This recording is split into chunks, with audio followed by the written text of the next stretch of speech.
Welcome back to Factorio Space Age. My name is Nilaus, and this is a tutorial on how to set up efficient transport between all your planets so that you can transport everything anywhere easily without too much hassle, easily added, easily remove. And it's something I've been working a lot on trying to sort of streamline it on my Twitch live stream. And I think that I finally come up with something that is pretty neat.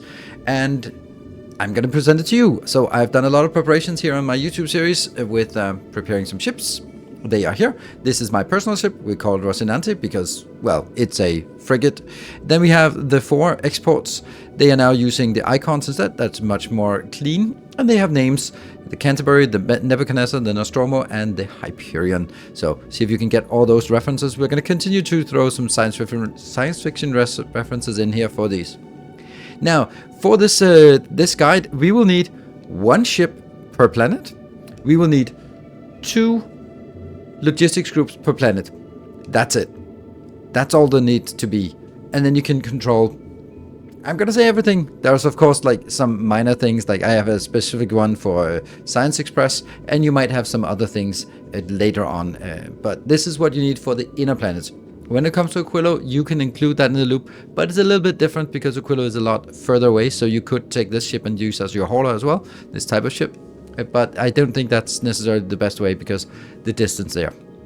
Anyway, we'll be doing an update when once Aquilo is part of the loop, but you're going to be having a lot of things between here. So let's talk about the principles.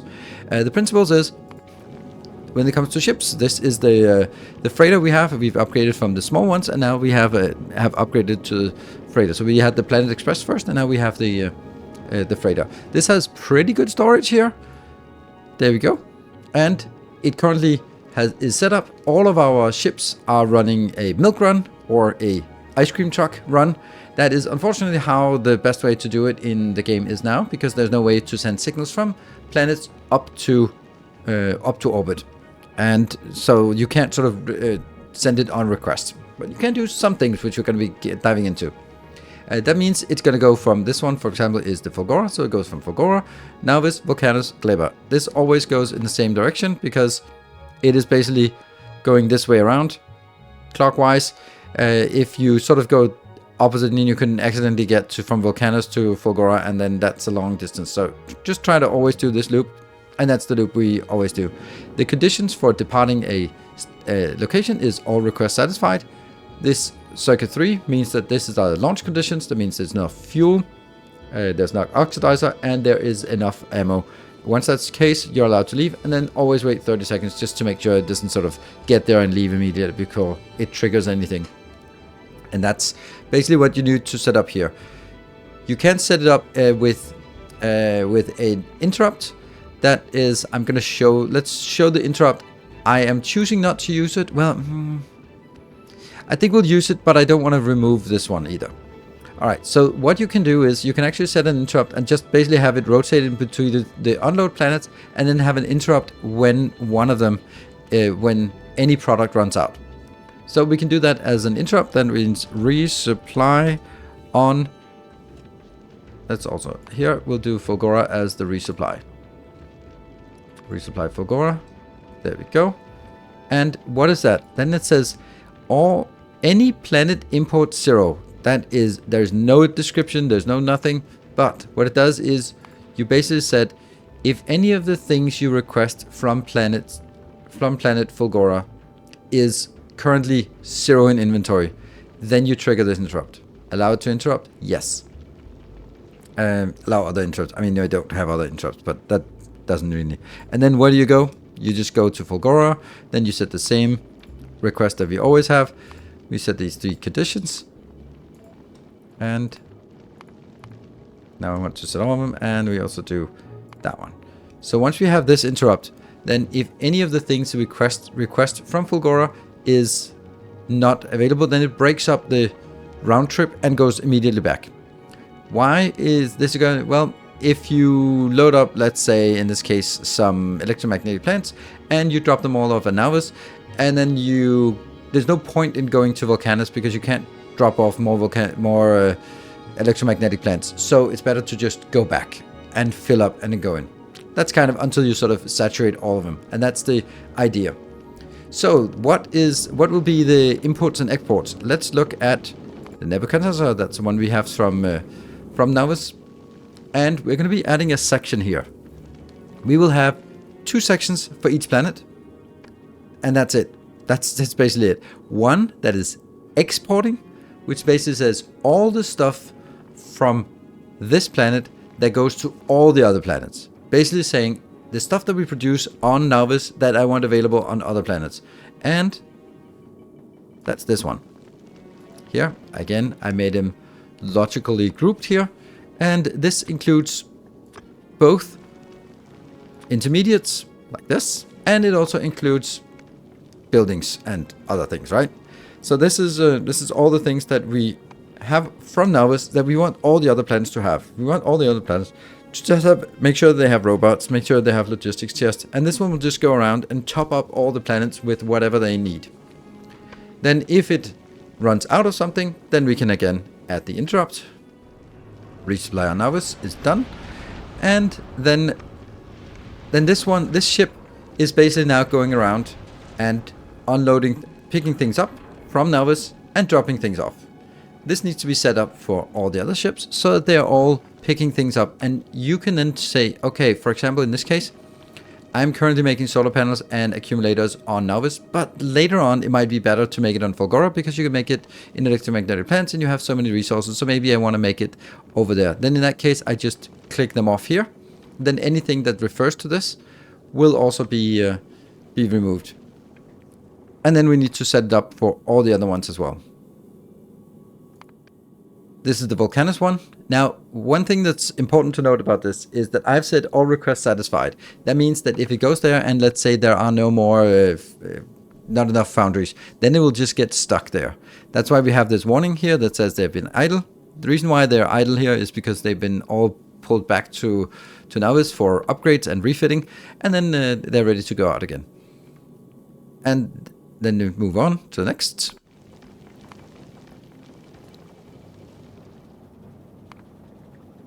Kleber export, plastic, rocket fuel, carbon fiber, and stack inserters. That's what we currently export from here. Notice that I'm not adding bioflux because bioflux is not needed on all planets. It's only needed on Nilaus for the biter nests. So that will something we'll come back to later.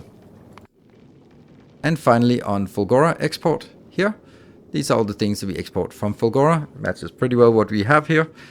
Also, you can see that I also have some Tesla ammo, but that's only used on Kleber. So I don't want to be bringing Tesla ammo to all planets. I only want to bring it to Kleber. So again, we'll come back to that. Now, this is the basic thing. Now we've set up that each planet is picking up stuff from their respective planets. If we look at the Nebuchadnezzar, which is picking up from Nilaus, and we're parked at Nilaus. We have everything. We are ready. If I went here, it would be ready to depart. So now we need to go to planets and set up, how do we set up the planets so that they request what they need. I have this specific setup here. That is something I use on all planets. It's not almost exactly the same. So that what I mean by that is we are here we are setting this to set requests. That means we are now controlling the request with circuits. The way I'm going to do it is I am going to set to say everything that is exported from Volcanus to all planets, all other planets, get that in as a group. Request that. All the stuff from Fulgora to all other planets, get that in as a group.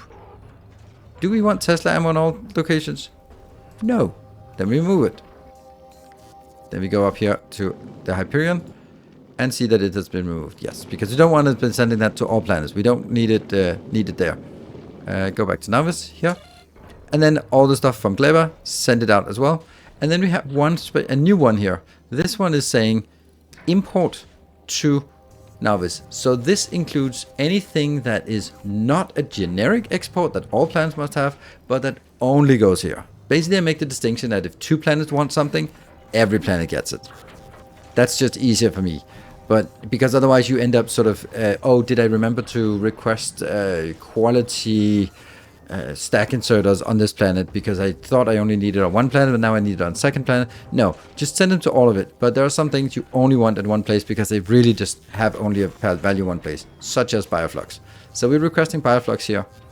But how would we then set it up? You can say this bioflux comes from Gleba. So it would be logical to add it here. But it might come from different locations. There might be several different things we want inbound that comes from different planets. And therefore, it's not actually great to add it here. Therefore, it's better to add it to our Novice transport. And then also say, you're going to be taking all the stuff from Novice and distribute to your other ones. But you're also, while you're traveling around the world, and then you're also going to find anything that is requested back to Novice. You're going to pick those up as you go along. And yes, here's a little caveat in this regard, that now we're picking up bioflux on Gleba, and then you have to go to Fulgora before you get to Novice. And that's not ideal when something is a perishable like bioflux. On the other hand, bioflux has 2 hours. Since this was going to be a super smooth ride, everything will be fine. Then we'll just let it flow like this. That's my intention, at least. So we'll be doing this and then accepting that this extra 5-minute loop through this will burn through some of the remaining. When we have something that is like biter eggs or pentapod eggs that has very short, then we probably want a dedicated transport hauler for those things. We'll get to that in a later stage. So this means that every single one of these locations should then also say, for example, we can go start with Hyperion. If we have something that we request specifically for Fulgora but no other place, then import it here. Now I haven't come up with anything, but there could definitely be something that we would request here. For Gleba, what would do we have something that we would definitely request only for Gleba but nothing else? Yeah, definitely we want Tesla here. Let's get 200 of those, because that's picked up from Fulgora. So that means when this is going on a round trip, it'll pick up this stuff for export, but it'll also pick up the other things. Now we can also look at this and go, these are really low numbers, right? I mean, why not just go a little bit crazy? What is the plastic? What is the stack size? 2,000. Yeah, okay, we'd say 6,000. There, and this is only 200 on a stack size, 100 on a stack size. I'm definitely going to take more. We have a big haulage here, so let's just make sure that everyone has something here. And, you know, they also need 500. There, like that. Something, and now we fix it, and that means every single planet will now get these numbers, and we set up the interrupt here on the remaining ships as well. All ships are set up, and we have another good example of something we would want to have specifically requested for one place. We only have to kill demolisher worms on one place, so anything you want to have for killing demolishers is probably a good idea to have here. So that could be that's coming from Novice, yes, and we want 600 there. We also want some, what else do we want? Oh, uranium shells. Oh yes, they also come here, and we'll get, like, at all times we want to make sure that we top up 200 of those. And we don't have uranium shells in our, oh right, we do, it's just that they are importing this. Okay, so those are the things that we would say, okay, they are going on the Volcanus exporter, but once the Volcanus transport here is passing by Novice, it'll pick this up. But we might also have something that is produced somewhere else. A good example could also be, let me see, here. Tesla, we could also sort of, another thing that would be valuable to have is saying, you know what, we actually want Tesla turrets on Fulgora. That is definitely valuable. So we don't need them on any other planet, but we definitely want them here. We could also say that we want, ammunition. I was thinking artillery, but we actually don't want to import artillery. We need to import tungsten. And the thing is, tungsten is something that I'm going to be like, well, you know, tungsten plates and calcite. Just make sure that that's everywhere, because I don't know. Maybe we'll need to make it somewhere. And you can see things are now loading up here for this. The only thing that you need to be aware of is that you don't overfill all of this more than the entire storage, but the entire storage is pretty good. So now with all the ships completely ready. We've been tweaking and tuning those. I've actually done this ship is a little bit of an upgrade ship. So you can see that there are lots of rare components. We're making those on Fulgora. Everything here is rare. Gun turrets are upgraded to uncommon, and even the thrusters are rare. I actually should do the chemical plants should also be upgraded now that I think of it. Yeah, they absolutely should. So here on Fulgora, we are now bringing things in. I've also done one more thing, and that is using epic longhead inserters, because we need to keep, since the ship is flying faster, we need to really just throw in those ammo. So now we can really feel that we are getting up there when we just throw casually epic and rare quality items in. That is the power of having a good setup on Fulgora that we've been working on previously. Then this one is working on getting some process units, getting some advanced circuits. Once it's done, then it will start sort of going the loop, and we'll be monitoring the loop and then seeing what happens when it triggers the resupply. Or maybe one of the other ones will trigger the resupply first. It actually did already. We sent this, this is the Canterbury, the one from Volcanus. It is sending, funny that it's an ice hauler that I named for the lava planet. Never mind, that should probably, never mind. That's just the way it is. So what happened, I sent it to Fulgora so it could get the upgraded chemical plants, and as soon as it got the completed, then it triggered the automatic one here. Let's see, the Nebuchadnezzar is, oh, the Nostromo also did the same thing. Triggered the temporary because it got there, realized that there are some things it didn't have, and then it went back to Gleba. So now if we monitor this on Gleba, we can see that these two things, the Tesla ammo and the Tesla turrets, are being requested on Gleba. If we go here, look at this is set up. All the exports from Nauvis, all the exports from Volcanus, all the exports from Fulgora, and then all of the custom imports that are only for this location. And once we see, we'll just see, and you have arrived. And it has thrown everything out. Perfect. And we are in a problem because here we are not launching any rockets at all. The reason why we're not launching rockets is because we don't have any blue circuits and we don't have any low density structures. So that means we need to wait for Hyperion to fill up with blue circuits and then find its way to Gleba. That's going to take a little bit of time, but it will sort of balance out, and once it has saturated all planets, it'll only sort of travel around and sort of top them up with needed. And the Canterbury here is also exporting or importing the low density structures, and of course there is a giant shortage here because we need to transport way more of only 400. Yeah, 400, they come in by 50 stacks, so that's 8 launches. Yeah, this is going to take a while to fill up this ship here. That's just the way it is. An unforeseen problem has arisen as a result of these asteroid collectors being rare quality. That means that simply when it's flying, which it is now, then it can simply grab so much that the time from it deactivating the sushi belt being full, there can simply be so much on this belt here that it will actually overflow. So what I had to do is do 2 things. First of all, I'm constraining to say that don't put it in here. See, you can see how quickly it actually fills up with stuff. Don't put it onto this belt so that the belt jams. It's a little bit annoying that Factorio has decided that it's you can actually make a belt jam by just inserting things on it.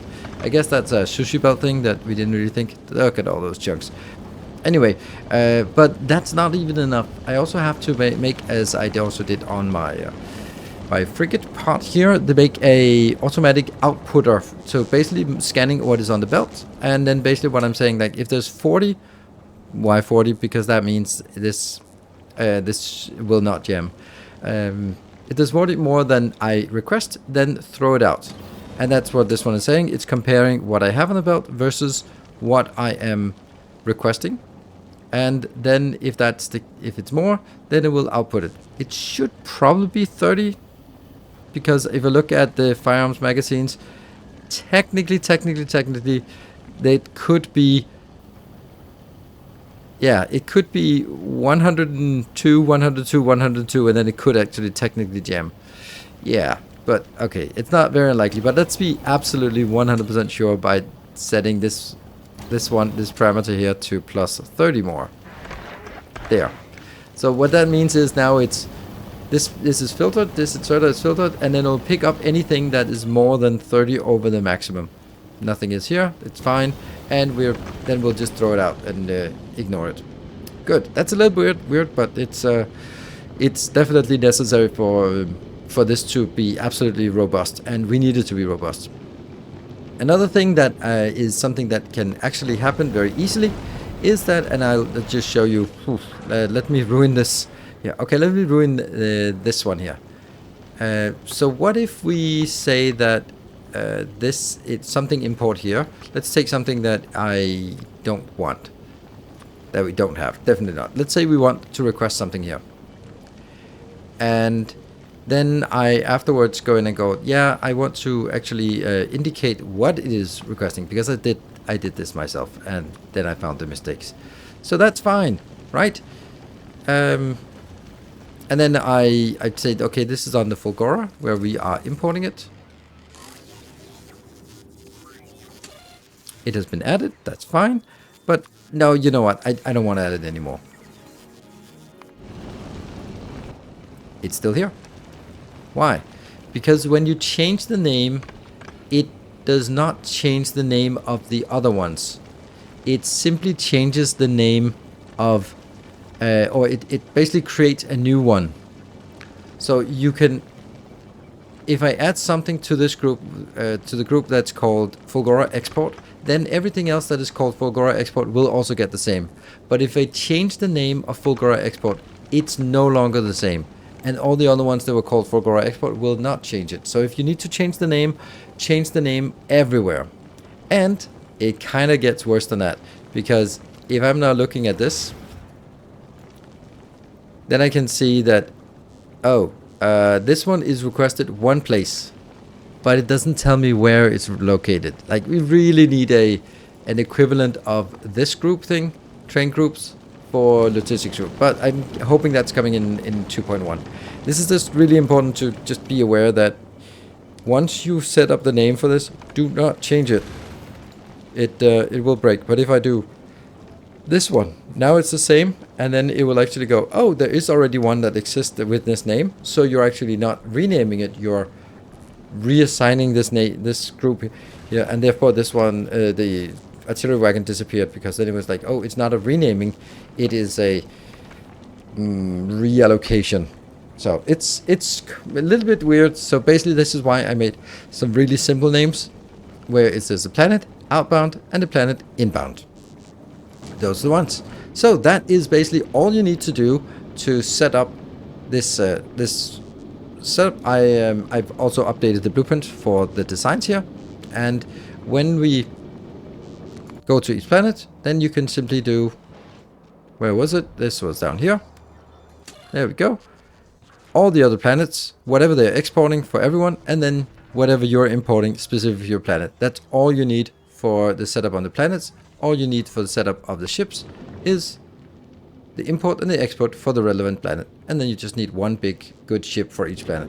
And then you're done. And you can do the same thing for Aquilo as well, but it's not super advantageous because it's pretty far to Aquilo. But it's certainly an option. So, speaking of Aquilo, that's going to be our next journey. And that will be next time when we journey to Aquilo and see what we have there. Thank you very much for watching. I hope you have enjoyed this little tutorial on setting up interplanetary logistics, and that it's helpful. If you have more tips and tricks, or maybe find mistakes, then let me know in the comment section on the Discord or during my live streams. Thank you very much for watching. I hope you enjoyed it. Until next time, take care and stay effective.